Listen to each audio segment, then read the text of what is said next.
My name is Vera Westbrook. I'm 28 years old. 7 days before my wedding, I found out my own mother had canceled every single vendor, the flowers, the catering, the venue, and told my fiancé that I was damaged goods and he was making the biggest mistake of his life. On our wedding day, 200 guests arrived to an empty lot, but my maid of honor had seen this coming 6 months ago. What she planned, and what my mother walked into, changed everything. Before we begin, if you enjoy this story, please take a moment to like and subscribe, but only if you truly feel it. And tell me in the comments, what time is it where you are right now? Now, let me take you back to 8 months ago, the night Nathan got down on one knee in our kitchen, and the phone call from my mother that came 11 minutes later. Nathan proposes on a Tuesday evening. No fancy restaurant, no ring hidden in dessert. He just stands in our tiny kitchen in Ridge Hill, Georgia, holding a ring he saved 7 months for, and says, "I don't have a speech. I just know I want every morning to start with you." I say yes before he finishes the sentence.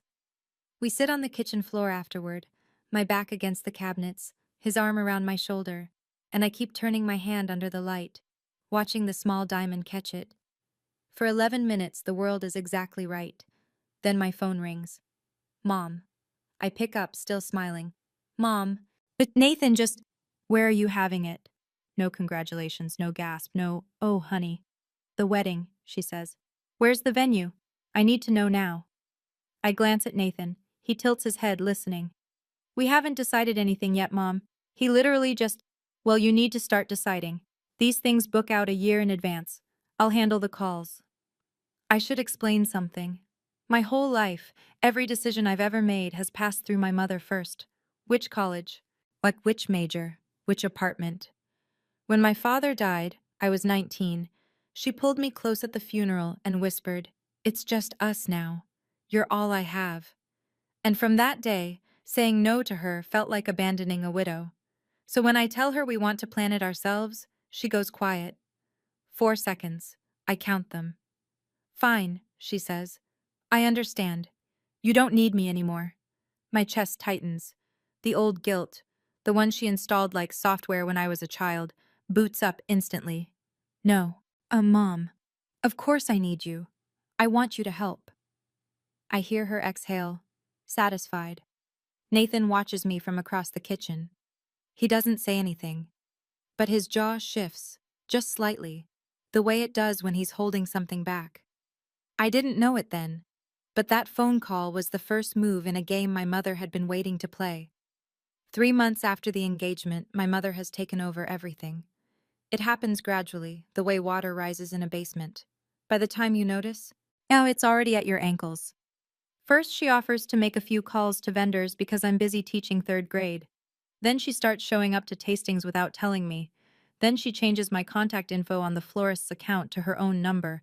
I wanted wildflowers, sunflowers, lavender, baby's breath, loose and messy and alive. My mother orders white roses. For elegance, she says. You'll thank me. I wanted BBQ, pulled pork, cornbread. Can't serve barbecue at a wedding. Vera can't serve barbecue at a wedding, Vera. People will talk. I wanted the seating chart to put Nathan's family up front. She rearranges it so her friends fill the first 4 rows. When I push back, gently, the only way I know how, she cries. Right there in our living room, dabbing her eyes with a tissue she already had in her hand. I'm just trying to make this beautiful for you. Your father would have wanted it this way. And I fold. Every time. Nathan starts spending longer hours in his workshop. He doesn't complain. But I catch him standing at his workbench sometimes, not building anything, just staring at the wall. One evening, Rachel, my maid of honor, my best friend since 8th grade, comes over for the first rehearsal dinner planning. She watches my mother rearrange the centerpiece samples I'd chosen, but replacing everyone. Rachel doesn't say anything to Diane, but later at the door she grabs my arm. I need you to trust me on something. Don't ask questions yet. I laugh nervously. What do you mean? She just squeezes my hand and leaves. I didn't understand. Not then. 2 months before the wedding, my mother invites Nathan to lunch. Just the 2 of them. She says it's to talk family things. I think it's a good sign.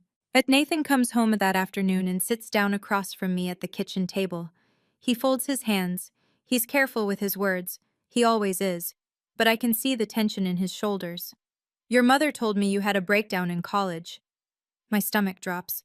She used the phrase damaged goods. I stare at him. The room tilts.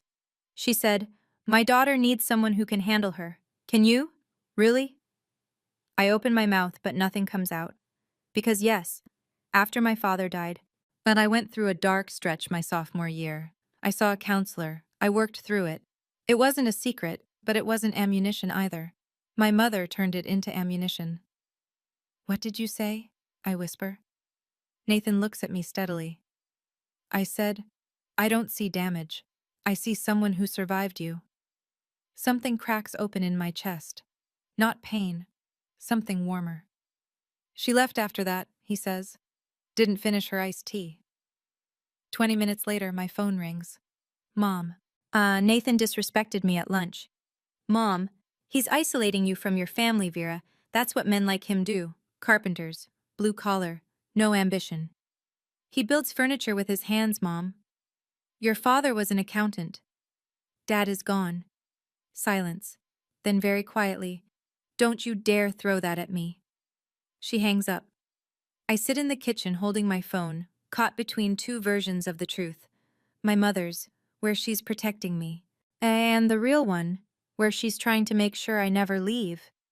I didn't know it yet, but this was only the first step in her plan. The rumors start small.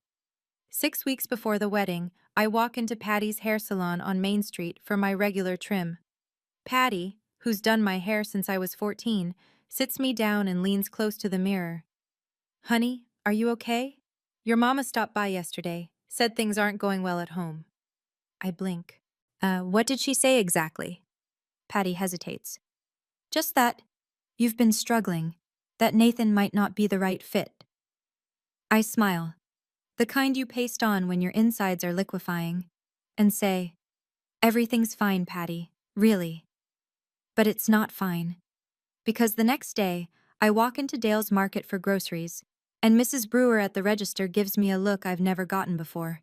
Pity. Pure, unfiltered pity. "Vera, sweetheart, if you ever need to talk." I don't ask what she heard. I already know.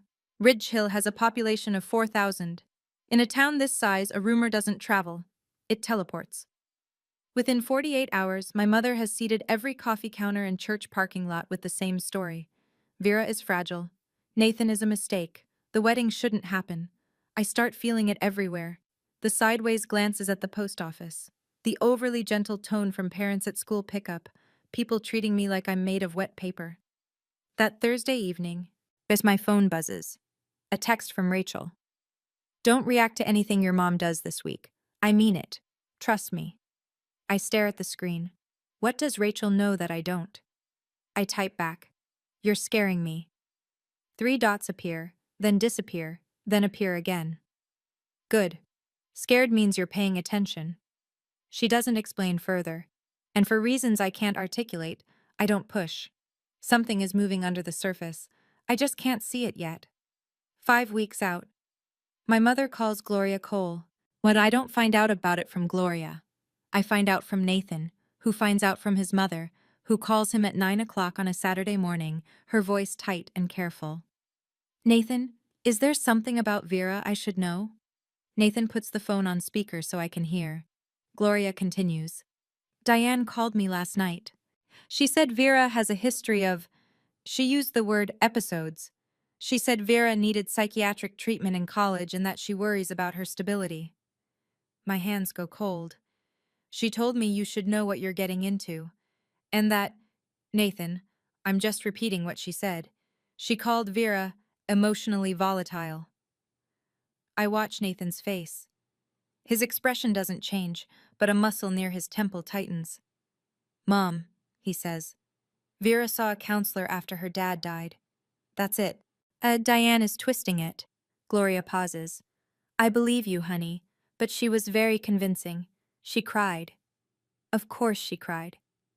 After Nathan hangs up, he turns to me. For the first time, I see something in his eyes that isn't patience. It's clarity. "Your mother is not trying to protect you, Vera. She's trying to own you." I know he's right. I've known for years, maybe. But hearing it out loud, in our kitchen, on a Saturday morning, with sunlight on the floor, it sounds different. And it sounds true. Don't fight with your mom over this, I tell him. That's exactly what she wants. He nods, but his jaw is set. That night, lying in bed, I realize something. My mother isn't just trying to stop a wedding. She's trying to dismantle every relationship I have, one phone call at a time. And she's running out of people to call. Here's what nobody tells you about weddings. The money disappears before the first dance starts. Nathan and I have saved for 3 years. And $18,000, pulled from teacher paychecks and early carpentry commissions, skipped vacations, a used car instead of a new one. Every dollar earmarked. Florist, $2,200. Caterer, $4,800. Venue deposit, $3,500. DJ, photographer, rentals, cake. The rest fills in fast. Most of those vendors have a 30-day cancellation policy. We're now inside that window. If the wedding doesn't happen, we lose almost everything. And I sit at the kitchen table one evening with our budget spreadsheet open on my laptop. Nathan's across from me, sanding a chair leg by hand because the noise of the power sander bothers our neighbor's dog. If we had to walk away right now, I say, how much do we lose? He doesn't look up. Most of it. We can't afford to lose most of it. I know. $18,000. 3 years of packing lunch instead of buying it. 3 years of Nathan working weekends. That money was supposed to be our start. A down payment fund, a safety net, a future. And right now it's sitting in contracts controlled by a woman who thinks my happiness is a threat to hers. I close the laptop. I press my palms against my eyes. If I don't do something, I say, more to myself than to Nathan, I lose the money. I lose face in front of 200 people. I lose your mother's trust. I lower my hands. And I lose myself. Nathan puts down the sandpaper. You won't lose me. I know. Then we figure it out. I nod. But sitting there, in the quiet of our kitchen, I think, this is the bottom. This is as bad as it gets. I was wrong. 7 days before the wedding. A Monday. I'm grading papers at my desk during lunch when I decide to call the florist. Just a quick confirmation. Routine. The phone rings twice. Magnolia Florals, this is Dawn. Hi Dawn, it's Vera Westbrook, just checking in on our order for Saturday. A pause. Too long. Ma'am, that order was canceled 3 days ago. The pencil in my hand stops moving. Excuse me? Your mother called. She said the wedding was off. I hang up. My fingers are shaking, but I dial the caterer. Ms. Westbrook, yes, we received the cancellation Thursday. Your mother said... I hang up again. I call the venue. I'm sorry, Ms. Westbrook. Mrs. Diane Westbrook called and canceled the reservation. She said the family had decided... I don't let her finish. I sit at my desk, staring at my phone, and I feel the ground beneath me dissolve. Not crack. Dissolve. Like sand under a wave. I call my mother. She picks up on the first ring, as if she's been waiting. Mom, you canceled my wedding. I canceled a mistake. That was not your decision. Everything about you is my decision, Vera. I grip the edge of my desk. I raised you, she says, her voice flat and even. I fed you. I buried your father alone. This wedding? Yo, it's mine to give or take. Something shifts inside me. Not anger, not yet. Something colder. Something that has been sleeping for 28 years and just opened its eyes. No, I say. It isn't. I hang up. My hands are still shaking, but my voice was steady. And that surprises me more than anything my mother just said. The room is very quiet. 22 third graders are at recess, and I'm sitting alone with the wreckage. I don't remember driving home, and I remember the kitchen floor, the cold of the tile through my dress, the way the afternoon light made a rectangle on the wall that moved so slowly it felt like time had thickened. I'm not crying. That's the strange part. I'm just sitting there, my back against the dishwasher, my bag still on my shoulder, staring at nothing. Nathan finds me like that when he comes in from the workshop, sawdust on his forearms. He looks at me and doesn't ask what happened. Yet he just sits down next to me on the floor, close enough that our shoulders touch. 10 minutes pass, maybe 15. The refrigerator hums. She canceled everything, I say finally. Every vendor, all of them. He doesn't flinch. When? 3 days ago, behind my back. His hand finds mine. His palm is rough and warm. She told me this morning it was hers to give or take, I say. The wedding, our wedding, she said it belongs to her. Nathan is quiet for a moment. Then, we'll figure this out. 7 days, Nathan. No florist, no caterer, no venue, no money for replacements. I know. My mother wants me to fail. The sentence sits in the room like a living thing, the first time I've ever said it out loud. Nathan pulls out his phone. I'm calling Rachel. He dials. Rachel picks up. Nathan gives her the short version. Vendors canceled. Diane responsible. 7 days. Rachel listens. I can hear the silence on her end. Not the silence of shock. Hook call. Nathan and I look at each other. Call. Nathan and I look at each other. Don't call any vendor, Rachel says. Don't call your mother. I need 48 hours. That same night, after I've fallen into something that isn't quite sleep on the couch, Nathan's phone rings. He's in the kitchen. I hear him answer, hear his voice drop low. I don't move. Later, much later, he tells me what happened, as my mother called him at 10:47 p.m. She had a breakdown in college. Did she tell you the full story? Nathan says nothing. She couldn't get out of bed for 3 weeks. She missed finals. I had to fly up and bring her home. Still nothing. She can't handle stress, Nathan. She'll fall apart. You'll be the one picking up the pieces. He lets her talk. Walk away now, she says. Save yourself. You seem like a decent man. Don't let her ruin your life. Nathan reaches across the counter and taps a button on his phone. Record. Georgia is a one-party consent state. He knows this because his buddy Marcus told him once after a contractor tried to cheat him on a job. Is that everything, Diane? He says calmly. I'm trying to help you. Noted. He hangs up. He saves the file. He doesn't tell me that night. He can see I'm barely holding together, and one more blow might crack the foundation. The next morning, he drives to Rachel's apartment before work. He hands her his phone, the recording queued up. Rachel listens. Her face doesn't change. When it ends, she looks at Nathan and says, This is exactly what I needed. Nathan asks, What are you planning, Rachel? She taps the phone against her palm. Insurance. He waits. The kind your mother-in-law can't cancel. She doesn't elaborate. And Nathan, because he's Nathan, trusts her the same way I do. Completely. And Rachel told me to wait 48 hours. Those were the longest 48 hours of my life. But I didn't know yet that she had been preparing for this moment for 6 months. 5 days before the wedding. Rachel shows up at our door carrying a manila folder thick enough to prop open a window. She sits at our kitchen table, the same table where Nathan proposed, where I learned about the cancellations, where every turning point of this year has happened, and opens the folder. I need to tell you something, she says, and I need you to let me finish before you react. I nod. The day your mom volunteered to handle the wedding, 6 months ago, I started making backup plans. I stare at her. 6 months? Do you remember your college graduation? I do. My mother arrived 40 minutes late, started an argument with my roommate's parents over parking, and spent the reception telling everyone that my education degree was a waste, and I should have gone into business. I cried in the bathroom. Rachel held my hair back. I made a promise to myself that day, Rachel says. She would never ruin another milestone for you. She pulls out a printed contract. Elmwood Garden Estate, a private garden property 12 minutes from downtown Ridge Hill, owned by a woman named June Whitfield, a friend of Rachel's from event planning. There the contract is signed, Rachel's name, dated 6 months ago, a $2,000 deposit, Rachel's own money. You spent your own money? My voice cracks. You'd do the same for me. I look at the date on the contract, 6 months. She started this the same week my mother took over the vendor calls. Rachel saw it coming before I did, before anyone did.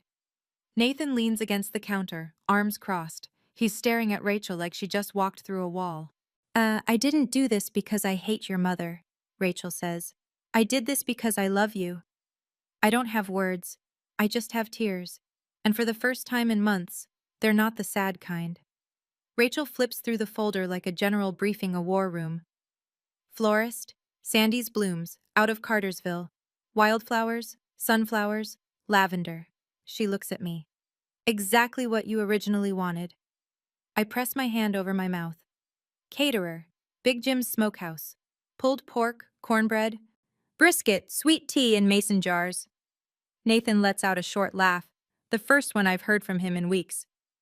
DJ is my friend Marcus, photographer, my coworker Lena. She shoots weddings on the side. Total backup cost, 6,500. I've covered it. You pay me back whenever. I shake my head. Rachel, that's not negotiable. She moves on. Guest list. I pulled the original list you shared with me when you first got engaged, before your mother took over communications. At 200 names, phone numbers, emails. I have a separate contact database for every single one. She explains the plan. The morning of the wedding, she'll send a mass text and make personal calls to the 15 most important guests. Nathan's family, my Uncle Tom, closest friends. The message? Venue has been upgraded, new address, arrive by 3 p.m. She'll frame it as a surprise. And my mother? I ask.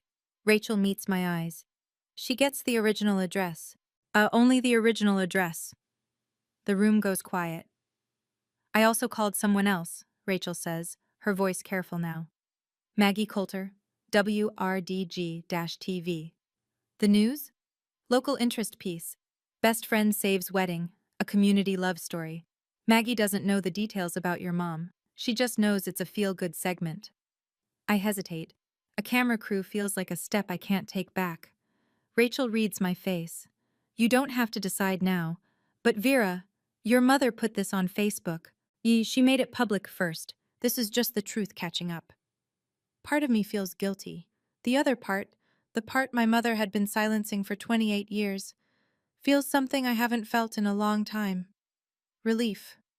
I don't sleep that night. I lie in bed, Nathan breathing slow and steady beside me, and I run the film of my life backward. Every birthday my mother made about herself, the year she announced her hip surgery at my sweet 16. But every achievement she diminished. Teaching is nice, but it's not a career. Every boyfriend she drove away before Nathan, calling each one not good enough until I believed I was the problem. And my father. The last thing he ever said to me, 3 days before the heart attack, standing at the kitchen sink in the house I grew up in.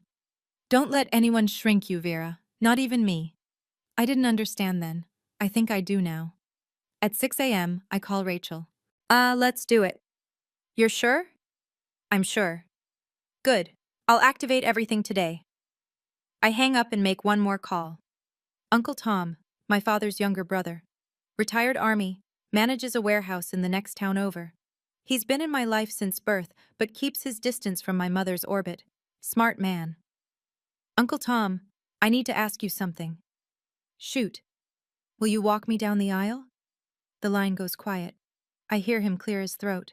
When he speaks, his voice is rough. Your daddy would be so proud, Vera. I press the phone to my chest after we hang up. I sit on the edge of the bed and breathe. Here is what I do not do. I do not call my mother. I do not explain. I do not beg. I do not negotiate. For the first time in 28 years, I choose silence. Not the silence of submission. The silence of someone who has finally decided. 4 days until the wedding, and my mother still thinks she's won. I've thought about it a lot since then. Why my mother did what she did. Was it hate? Was it fear? Was it something broken inside her that couldn't stand to see me whole? I still don't have a perfect answer, but I'm curious. If you found out your own mother had canceled your entire wedding, what would you do? Would you confront her? Would you go silent like I did? Would you do something else entirely? Tell me in the comments. I'd really like to know. And now, back to 4 days before the wedding. 4 days before the wedding, a Thursday. I'm standing in the hallway outside my classroom at Ridge Hill Elementary, refilling my water bottle at the fountain, when I hear her voice. Not on the phone this time. In person. In my building. I'm here to check on my daughter. I look up. My mother is standing at the end of the hallway, speaking to the front desk volunteer loud enough for every open classroom door to hear. She's been unstable. I'm worried she'll have another episode. Mrs. Patterson, the 5th grade teacher, steps into her doorway. Mr. Gaines, the custodian, freezes mid-sweep. 2 parents waiting for a pickup conference turn to stare. My face goes white. I can feel it drain. blood leaving like someone pulled a plug. I walk toward her. Steady steps. My sneakers squeak on the linoleum. Mom, this is my workplace. Please leave. She pivots to face me, and her expression shifts. Hurt, wounded, trembling chin. It gently but firmly. Ma'am, I'll need to gently but firmly. Ma'am, I'll need to ask you to step outside. My mother looks around the hallway, at the staring faces, the half-open doors, and squares her shoulders. You'll see, she says, walking toward the exit. Everyone will see. The door closes behind her. The hallway slowly unstiffens. As Mr. Gaines resumes sweeping, Mrs. Patterson gives me a small, helpless shrug. Then a hand touches my elbow. Mrs. Daniels, 62, taught at this school for 30 years, reading glasses on a beaded chain. She leans close. Honey, my mother was the same. Don't let her win. 5 words from a near stranger. And they hold me up for the rest of the day. 2 days before the wedding, or a rehearsal dinner at Gloria Cole's house, a cozy ranch-style home with a wraparound porch and string lights Nathan hung last summer. About 30 people, Nathan's family, a few close friends, Rachel, Uncle Tom, fried chicken, potato salad, Gloria's famous sweet potato pie. The mood is warm, nervous, hopeful. My mother was not invited. She comes anyway. I hear her car door at 7:15 p.m. She walks up the porch steps carrying a bottle of wine and a smile that doesn't reach her eyes. Gloria opens the door, startled. Diane, we weren't expecting. I'm the mother of the bride. She steps inside. The living room goes quiet. Nathan's cousin Danny sets down his fork. Uncle Tom straightens in his chair by the window. My mother pours herself a glass of wine, her own bottle, and raises it. I'd like to make a toast. Nobody stops her. That's how she operates. She counts on politeness. I just hope Nathan knows what he's signing up for. A murmur. This marriage lasts longer than her, this marriage lasts longer than her attention span. The room is a held breath. Gloria stands. Her voice is iron-wrapped in velvet. Diane, that's enough. My mother takes a sip, sets the glass down, looks around the room at 30 faces staring back at her. I said what I said. She walks out. The screen door slaps shut behind her. Silence. Then Nathan's hand finds mine under the table. He squeezes. I squeeze back. Gloria crosses the room and bends down next to my chair. Her eyes are wet. She whispers, I'm sorry I ever doubted you. And then, quieter, you are welcome in this family, Vera. Always. One day before the wedding, Friday evening, I'm folding napkins at Rachel's apartment. She insisted I stay the night so Diane can't reach me, when my phone buzzes. A screenshot from my coworker Jenny. It's a Facebook post, my mother's account. Please pray for my daughter. She's rushing into a marriage against medical advice. I've done everything I can. A mother's heart is broken. Against medical advice. I read it 3 times. Each time the words rearranged themselves into something uglier. There is no medical advice. There is no doctor who said don't get married. My mother invented a medical crisis and posted it to 800 people in a town where everyone knows everyone's middle name. My hands are shaking. Rachel looks over, reads the screenshot, and her expression doesn't change. She's past shock. She's in operational mode. I saw it 20 minutes ago, she says. 800 people, Rachel. I know. She's telling the whole town I'm mentally ill. Rachel takes the phone from my hand. Not roughly, like a nurse removing something that's hurting a patient. Don't respond. Tomorrow, the truth will speak for itself. Nathan calls from our house. He saw it too. I'll drive over. Stay, I say. I'm okay. I'm with Rachel. You sure? I'm sure. He pauses. No more screens tonight, Vera. I agree. Rachel takes my phone and puts it in a kitchen drawer. She makes chamomile tea. We sit on her couch, not talking much, just breathing in the same room. I lie in Rachel's guest bed that night, eyes open, staring at the ceiling fan turning slow circles. Tomorrow will be different. I'm not scared anymore. Something has shifted, quietly, like a key turning in a lock. For the first time, I can see clearly, more clearly than I've ever seen in my life. Saturday morning, wedding day, 6 a.m. I wake up in Rachel's guest room to the sound of her already on the phone. Yes, ma'am, venue upgrade, surprise for the bride and groom. A new address is Elmwood Garden Estate, 412 Whitfield Lane. Arrive by 3 p.m. Don't go to the original address. She's pacing her living room in sweatpants and a headset, a printed spreadsheet in her hand with 200 names, each one highlighted in yellow, green, or red. Yellow, mass text sent. Green, confirmed. Red, needs a personal call. By 8 a.m., she's made 15 calls. Gloria Cole, confirmed. Uncle Tom, confirmed. Nathan's cousin Danny, his Aunt Margaret. The Hendersons from next door, my coworker Jenny, Mrs. Daniels. Confirmed, confirmed, confirmed. By 10 a.m., 197 out of 200 guests have confirmed the new location. 3 can't attend, 1 has a sick child, 2 are traveling. None are related to my mother's sabotage. 1 person is not on the contact list at all. Diane Westbrook receives no text, no call, no new address. As far as she knows, the wedding is at the original venue, the one she canceled. The empty lot. At noon, I put on my dress in Rachel's bedroom. It's simple. Ivory, tea-length, lace sleeves. I bought it at a consignment shop in Atlanta. $60. My mother called it second-hand embarrassment. I call it mine. Uncle Tom arrives at 1:30 p.m. He's wearing a gray suit, polished shoes, eyes already red. He sees me and stops in the doorway. Lord Vera, you look like your daddy on his wedding day, stubborn and beautiful. Rachel checks her watch, checks her list. Looks at me. Ready? I smooth my dress. I take a breath. I've been ready for 28 years. For the first time, my wedding feels like mine. Elmwood Garden Estate sits at the end of a gravel lane lined with pecan trees. There's a white wooden gate, open wide. Beyond it, a rolling lawn edged with wildflower beds, sunflowers, lavender, baby's breath. The flowers I chose, the flowers my mother erased. Rachel brought them back. Fairy lights are strung between 2 ancient live oaks, swaying just enough to make the light shimmer. Wooden chairs line a center aisle, chairs Nathan built himself over the last year, 1 every weekend, stacked in his workshop, where I thought he was just staying busy. He was building our wedding without me knowing. The BBQ pit is already going. Big Jim himself, in his denim apron, tends the smoker. Pulled pork, cornbread, sweet tea in mason jars, just like I dreamed. Guests start arriving at 2:30. They step through the gate and stop. At almost every one of them stops. Some press their hands to their chests. Some laugh in disbelief. Mrs. Henderson whispers to her husband, "This is better than the original."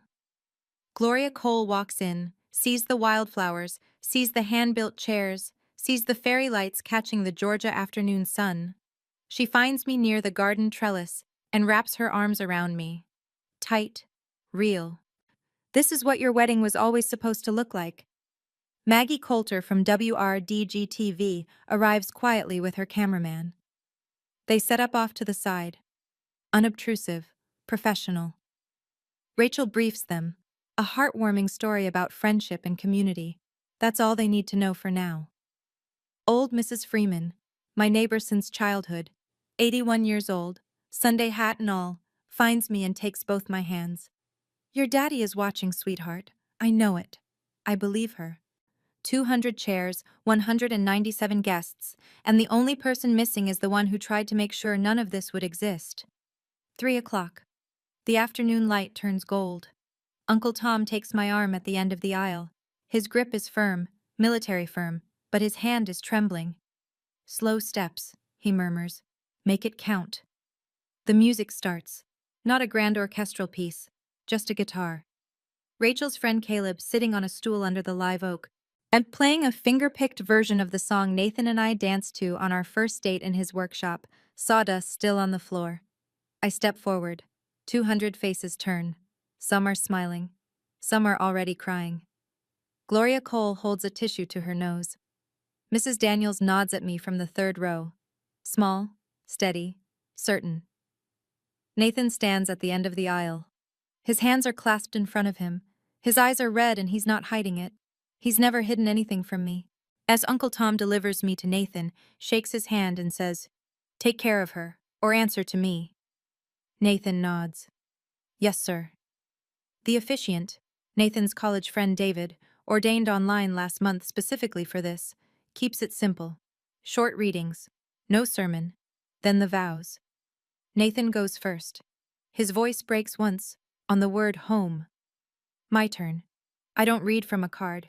I look at him and say what I've been holding for months. I choose you. Not because I need to be saved, but because I finally know I deserve to be loved without conditions. The garden goes quiet, even the birds, it seems. I don't need permission to be happy. Not from anyone. Not anymore. Nathan's hand finds mine. The officiant pronounces us married. We kiss under the live oaks, and the fairy lights sway, and 197 people rise to their feet. The sound of their applause fills the garden like a wave, and somewhere, 12 minutes away, an empty lot waits in silence. And 3:15 p.m., 12 minutes away. I learn the details later, pieced together from Uncle Tom, from the security guard, from Maggie Coulter's footage. My mother drives to the original venue at 3:15. She parks her silver sedan, the one she always keeps spotless because appearances matter, and steps out in a navy blue dress and pearl earrings. She's not dressed for grief. She's dressed for victory. She walks toward the lot. It's empty. No tent, no chairs, no flowers, no caterer. Cancelled vendors, the empty venue. Her cancelled vendors, the empty venue. Her daughter's dream, erased. In her mind, the story ends here, with Vera humiliated, crawling back, needing Mama again. Then she looks around. No cars, no guests arriving, no confused relatives milling about, no one weeping on their phone, no one at all. The smile fades. And she pulls out her phone and calls me. It rings 5 times and goes to voicemail. She calls Rachel, voicemail. She calls Gloria Cole, voicemail. She scrolls through her contacts and calls Nathan's cousin Danny, voicemail. Mrs. Henderson, voicemail. Jenny from my school, voicemail. 7 calls, 8, 9, not a single answer. She stands in the middle of that empty lot, phone pressed to her ear, turning in a slow circle. The sun is hot, the cicadas are loud, and she is completely, utterly alone. I try to imagine what that moment felt like for her, the exact second she understood, the second the smile dropped and the realization landed like a stone in still water. She came to watch me break. Instead, she stood in an empty field, calling number after number, and no one answered. Someone answers eventually. A distant cousin of Nathan's, Bev, 74, hard of hearing, probably didn't understand the "Don't tell Diane" memo. She picks up on the 6th ring. Oh, Diane, didn't you get the message? Wedding's at Elmwood Garden now. Pretty place out on Whitfield Lane. My mother hangs up without saying goodbye. 25 minutes later, she must have broken every speed limit in Ridge Hill. Her silver sedan crunches up the gravel lane at Elmwood Garden Estate. She sees the white gate, the fairy lights through the trees. She hears the music, the laughter, the clinking of glasses, and the smoky sweetness of barbecue drifting through the Georgia air. And she parks. She walks to the gate. Her heels sink slightly into the gravel. A man is standing at the entrance. Kyle, Rachel's friend, 6'2", calm-faced, holding a clipboard. He's been briefed. Good afternoon, ma'am. May I see your invitation? My mother straightens. I'm the mother of the bride. Kyle looks down at his list. He scans it carefully, top to bottom. He looks up. I'm sorry, ma'am. Your name isn't on the guest list. My mother stares at him. Her mouth opens, and then closes. There must be a mistake. No mistake, ma'am. I've checked twice. Through the gate, she can see the chairs, the wildflowers, the mason jars, the guests laughing. She can see the back of my dress. She can see Nathan's arm around my waist. Everything she tried to destroy is right there, alive and whole and glowing. And there is a gate between her and it, and a man with a clipboard, and her name, nowhere on the list. I understand this is difficult, Kyle says gently, but I can only allow listed guests. For the first time in her life, my mother is on the outside of a door she can't open. And the key is not in her hands. She doesn't leave quietly. I piece this together from Maggie Coulter's footage, which I watch only once, 2 weeks later, and never again. My mother's voice rises, first measured, then sharp, then raw. This is my daughter's wedding. I am her mother. Kyle doesn't move. He keeps his hands clasped in front of him, and his expression neutral. He's been trained for this. Rachel thought of everything. Ma'am, I understand, but I'm not authorized to. Authorized. I gave birth to her. Several guests near the gate turn their heads. Nathan's Aunt Margaret whispers something to the person next to her. Mrs. Henderson shakes her head slowly. My mother sees the faces looking at her, not with sympathy, not with confusion, with recognition. They know what she did. But Rachel's venue change message was clear. Due to unforeseen vendor cancellations by a family member, the wedding location has been moved. Everyone knows who that family member is. Then my mother sees the camera. Maggie Coulter and her cameraman have moved toward the gate, not aggressively, just doing their job. The red light is on. My mother freezes. The tears, the ones she can summon on command, stop. She looks at the lens the way a deer looks at headlights. For one long moment. Just she stands there, the mask cracking. Not the grieving mother, not the protective parent, just a woman in a navy dress who bet everything on control and lost. She turns around, walks to her car, opens the door, gets in, drives away. She doesn't look back. Inside the garden, I'm dancing. Nathan leads me through a clumsy two-step on the grass, while Caleb plays guitar and the fairy lights turn on as the sun dips. I don't know my mother came. I don't know she left. But Rachel stands near the dessert table, watching the gate. She sees the silver sedan disappear down the gravel road. She picks up her glass of sweet tea, takes a sip, and walks back to the dance floor. No triumph, no gloating, just peace. She came, Rachel tells me days later. She left. You didn't miss anything. The rest of the evening is the kind of ordinary I've been starving for. Paper plates loaded with pulled pork, sweet tea refilled 3 times, Nathan's 7-year-old nephew, Tom Brady, chasing fireflies across the lawn while his grandmother yells at him to watch the flower beds. We cut the cake, 2 tiers, buttercream frosting, a small cluster of wildflowers on top. I made the topper myself, 2 tiny wooden figures Nathan carved last month. He thought I didn't notice the wood shavings on his workbench. I noticed. Gloria stands up to speak. She's not a woman who enjoys public attention, so when she clears her throat and the garden goes quiet, it means something. I'm not a speech person, she says, but I want to say this. Welcome to the family, Vera, for real this time. A few people laugh, a few people cry. I do both. Uncle Tom goes next. He holds his glass steady, but his voice wavers. My brother always said Vera would find her way. He pauses, swallows. He was right. The applause is gentle, not a roar, just a warm, even sound like rain on a porch roof. So I sit at the long wooden table, one Nathan built for a client last year but decided to keep. And I look around. 200 people eating barbecue in a garden full of wildflowers under fairy lights in a small Georgia town. Nobody is performing. Nobody is managing appearances. Nobody is watching to see if I'll crack. For the first time in my life, a celebration isn't being held hostage. Rachel catches my eye from across the table. She raises her mason jar. I raise mine. But we don't say anything. We don't need to. That was the first celebration of my life that wasn't stolen from me. Later that night, after the last guest has gone and the fairy lights are still blinking softly in the empty garden, Nathan and I sit on the porch steps at our house.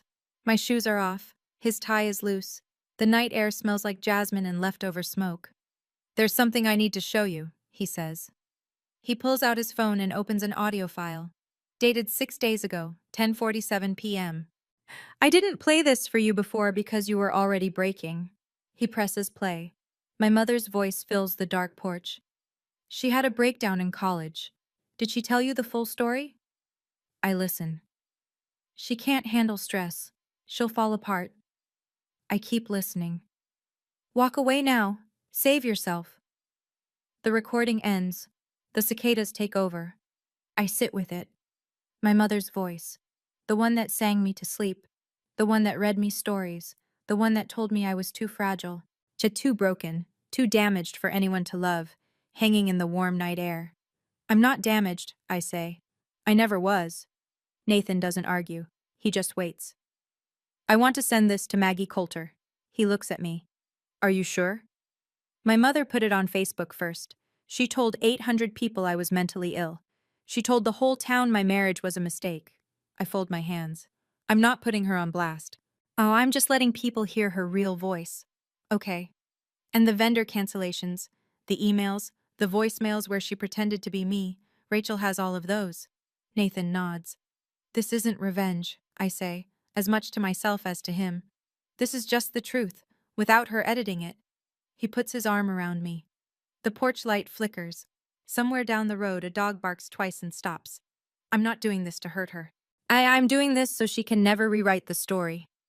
The next morning, Sunday, I sit at the kitchen table with a blank sheet of paper and a pen. Not an email, not a text, a letter. Handwritten. Because some things should cost effort. I write 3 drafts before I get it right. The first is too angry. The second is too kind. The third is honest. Mom, I love you. I need you to know that first, because the rest of this letter will be hard to read. You canceled my wedding. You told my fiancé I was damaged goods. You told the town I was mentally ill. You told his mother I was unstable. You came to my workplace and implied I was having a breakdown in front of my colleagues. You posted on Facebook that I was marrying against medical advice. That was a lie. I don't hate you for any of this, but I can't pretend it didn't happen. I think you're afraid. I think you've been afraid since Dad died. Afraid of being alone, afraid of losing control, and afraid that if I build my own life, there won't be room for you in it. There is room. There will always be room. But not like this. I need distance. I don't know for how long. When you're ready to talk, really talk, without guilt, without tears used as weapons, without trying to control the conversation, I'll be here. But the door opens from my side now. Not yours. I love you, Mom. But love without boundaries isn't love. It's captivity. Vera. I fold the letter. I put it in an envelope. And I write Diane Westbrook on the front. I drive to Uncle Tom's house and hand it to him. He reads it standing in his doorway. When he finishes, he folds it carefully and looks at me. Your father would have written the same thing. He delivers it that afternoon. I don't ask how she reacted. I'm not ready to know. 1 week after the wedding, Maggie Coulter's segment airs on WRDG-TV. The piece runs 4.5 minutes during the 6 o'clock news. Mutt the Angle, Maid of Honor saves best friend's wedding after family sabotage, a Ridge Hill love story. Maggie keeps it tasteful. She doesn't name my mother directly. She says a family member canceled all wedding vendors 1 week before the ceremony. She shows footage of the garden, the wildflowers, the fairy lights, Nathan and me dancing. She interviews Rachel, who says simply, when someone you love is in trouble, you don't wait for permission to help.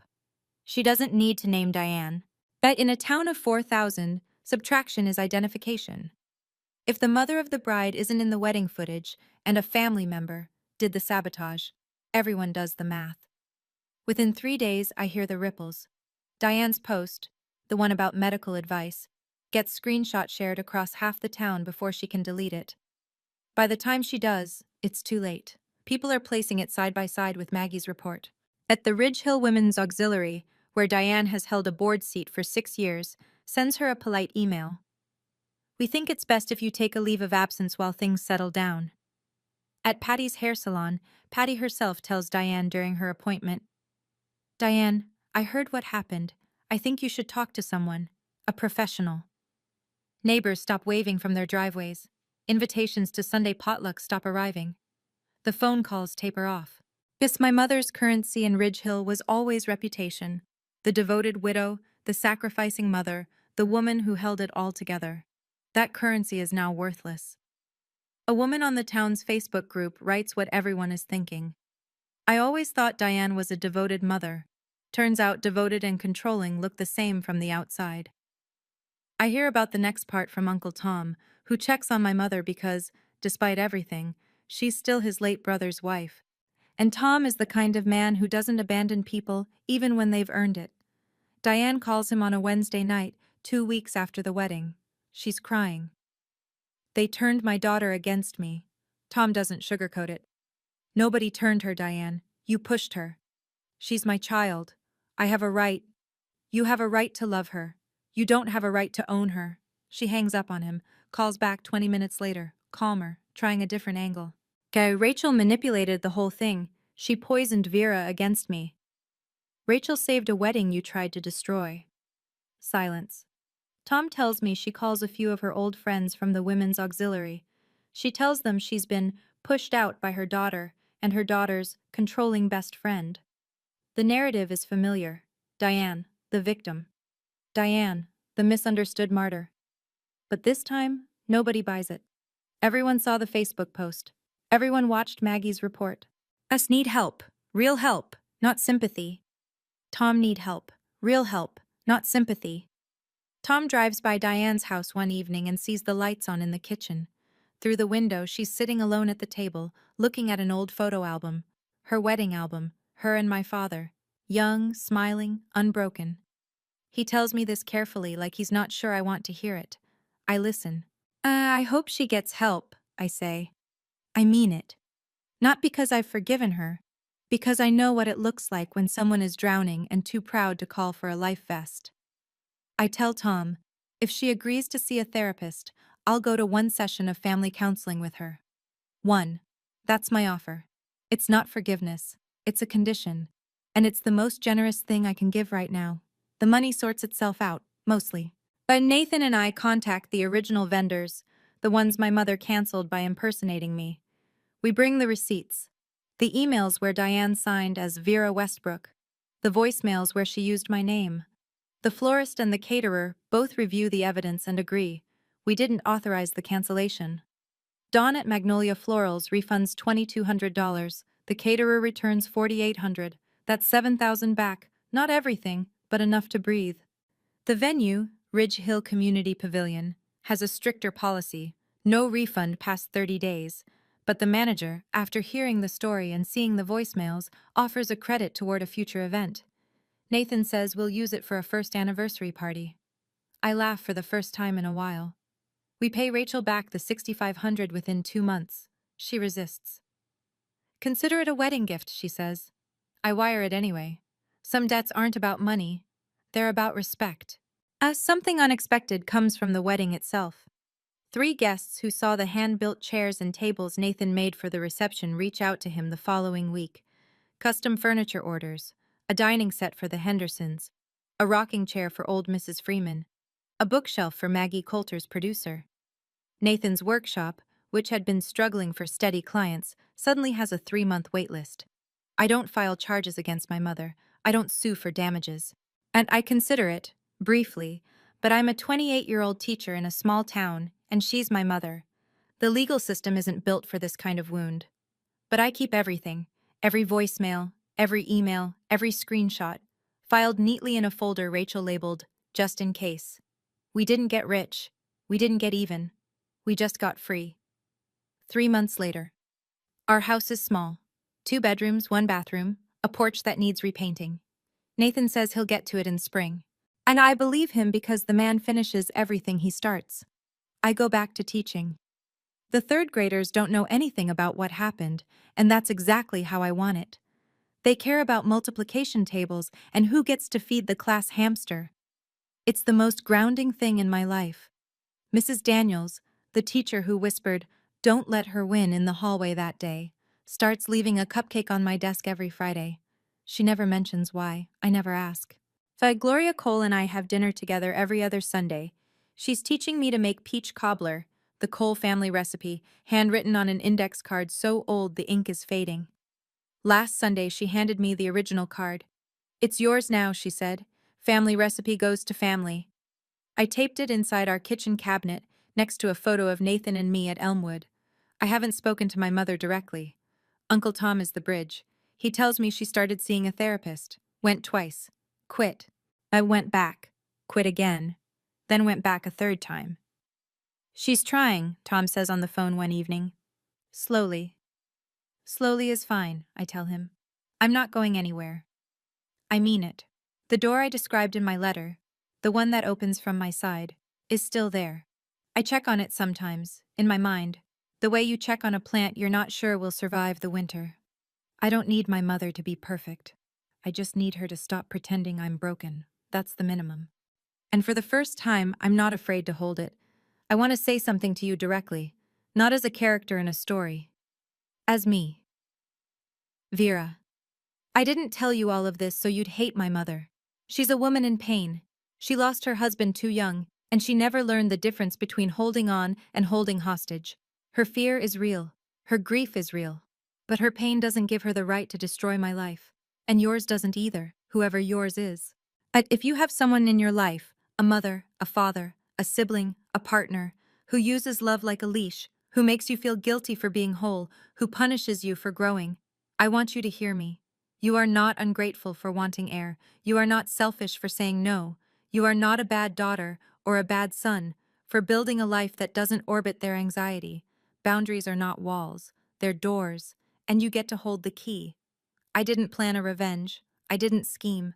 And I was lucky. I had Rachel. I had Nathan. I had Uncle Tom and Gloria and Mrs. Daniels and 200 people who showed up at a backup garden on a Saturday in Georgia because someone sent them a text that said, "Trust me." If you don't have a Rachel, if there's no one in your corner right now, then be your own Rachel.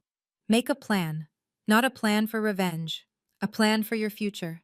A plan that protects the version of yourself your mother or father or whoever is trying to erase.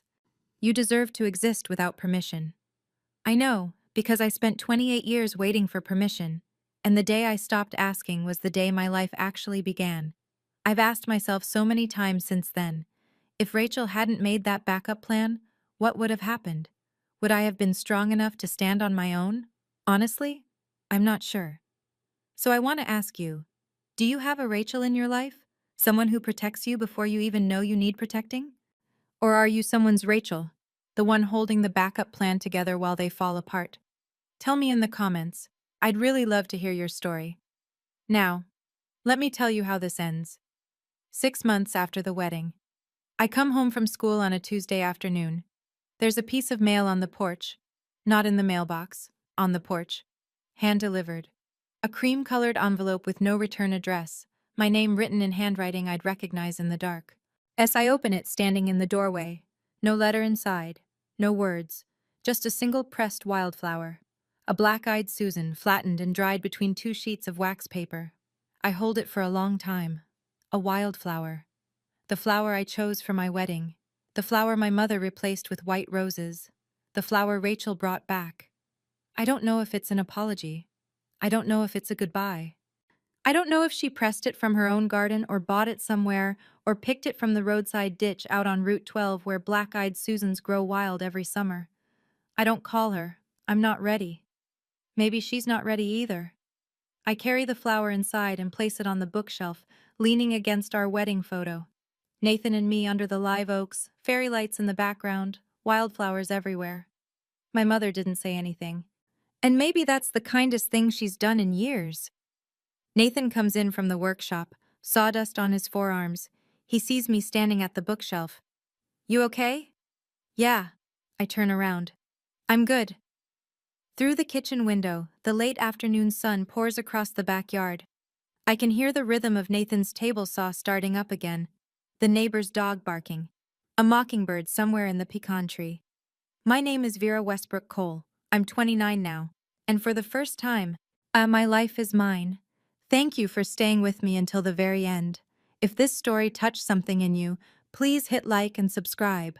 Not because I asked, but because you want to hear more stories like this one. Down in the description, I've linked another story I think you'll connect with. About a woman whose in-laws shut her out for 5 years, until one Thanksgiving dinner changed everything. It's a good one, and wherever you are right now, whatever your version of Ridge Hill looks like, I hope you find your Elmwood garden. See you in the next one.